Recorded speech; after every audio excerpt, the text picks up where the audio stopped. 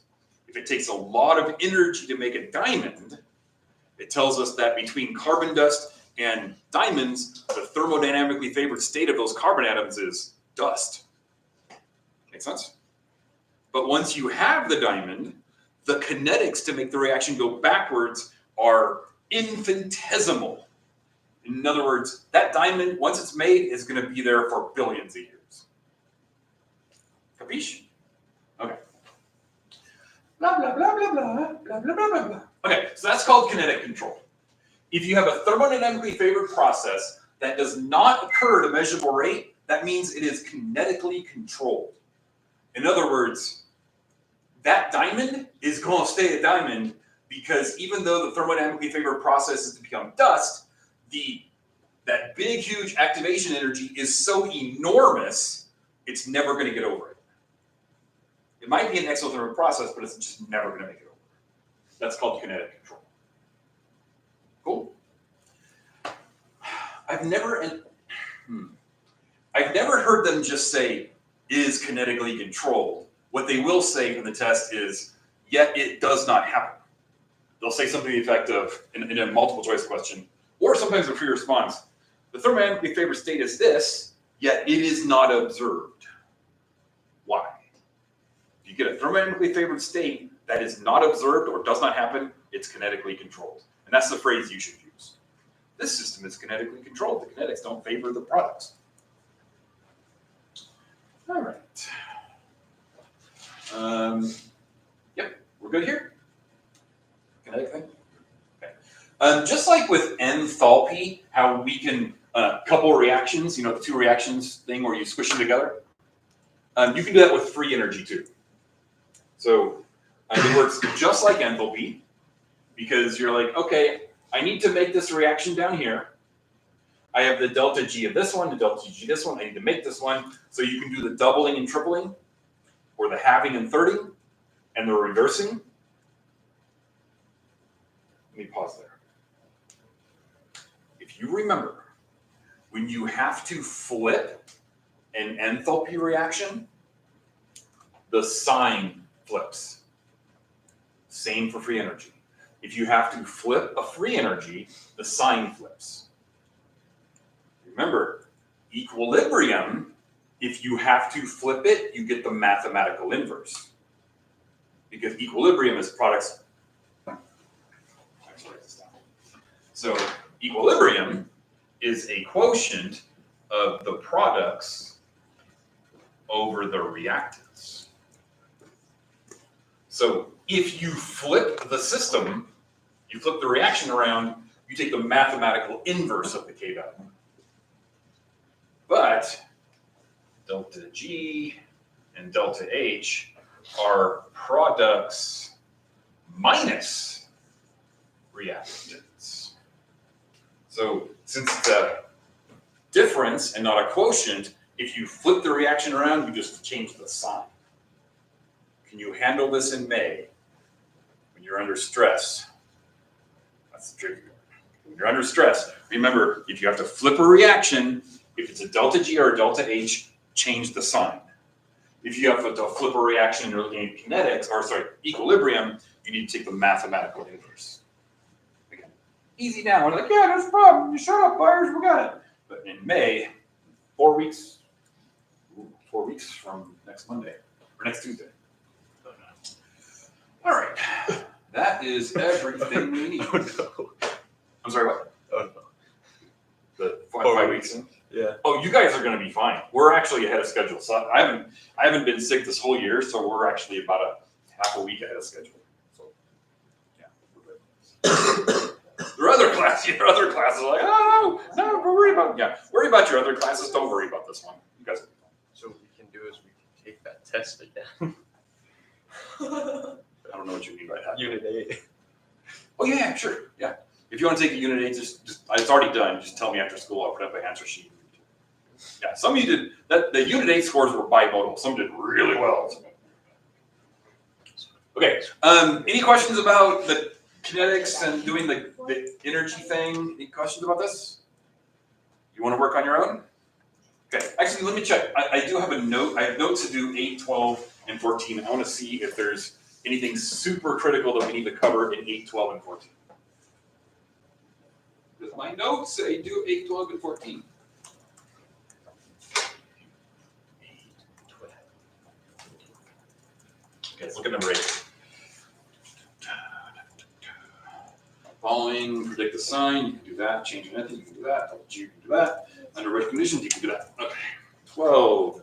Free energy was found to be that. Okay, so this is a great one that you'll actually encounter in a multiple choice. It'll say it's thermodynamically favored when it's this temperature, or when it's this. It's not thermodynamically favored at this. Solve for delta H or delta S. And the practical example of what you'll get is you will get a value. You'll get a reaction that's going to look like this. It's going to be it's going to be 2A plus B goes to 2C plus D. And one of the options will be C plus D minus A plus B. That's going to be the wrong answer. Because it's going to be 2C plus D minus 2A plus B. That's going to be the correct answer. There will also be a detractor that will be C squared plus D minus A squared plus B. That's going to be the wrong answer. That make sense? So again, products minus reactants, 2 times the products plus D, minus 2 times the reactant plus. Okay, I'll let you do that one. The last one, 6, 14. The composition is not thermodynamically favored. Where's the carbon system formation? Charles the carbon thermodynamically favored, etc. I think you guys. Let's do 14. Okay, let's do 14 because actually this is a very typical AP question. At 375 Kelvin, not exceptionally warm, 100 degrees ish. The decomposition of copper 1 oxide is not thermodynamically favored process because that has a positive 280. However, if solid carbon is added to the system, the following reaction would occur. Is the formation of pure copper from the decomposition of copper oxide in the presence of solid carbon a thermodynamically favored process at 375? Decide. What do you think?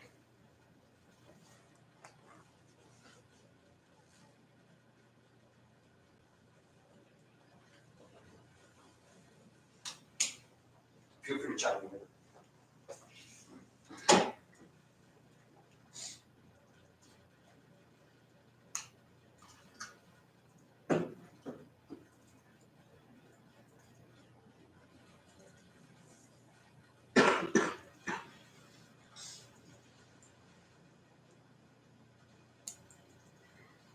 What do you think?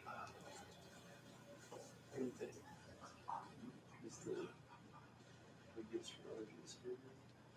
Yeah, that's a negative. So do you just add the two together? Get negative 7.6 kilojoules? Because it says in the presence of solid carbon.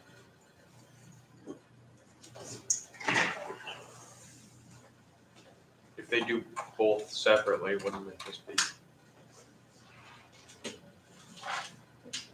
Do you like Bennett's idea? Just squish them together? That's exactly what you do. You say like, okay, I want this reaction to occur, but I can't make it occur on its own. However, if I squish the two together, I can make it happen. And in this case, the oxygen is canceling itself out, so it's like it's on that side. So you can make this happen if you just squish the two together. And then if you squish the two together, what's the delta G of the combined equation? -7, -7.6. So would it happen if would it be thermodynamically favored if both reactions happen at the same time? Technically, Yes. Not very much, but it would be thermodynamically favored because it's got a negative delta G if both reactions happen at the same time. All right, how you feeling about this stuff? Now you want to work on your own? Go for it. Bye, Kenyon. I hope you are having a good swim meet.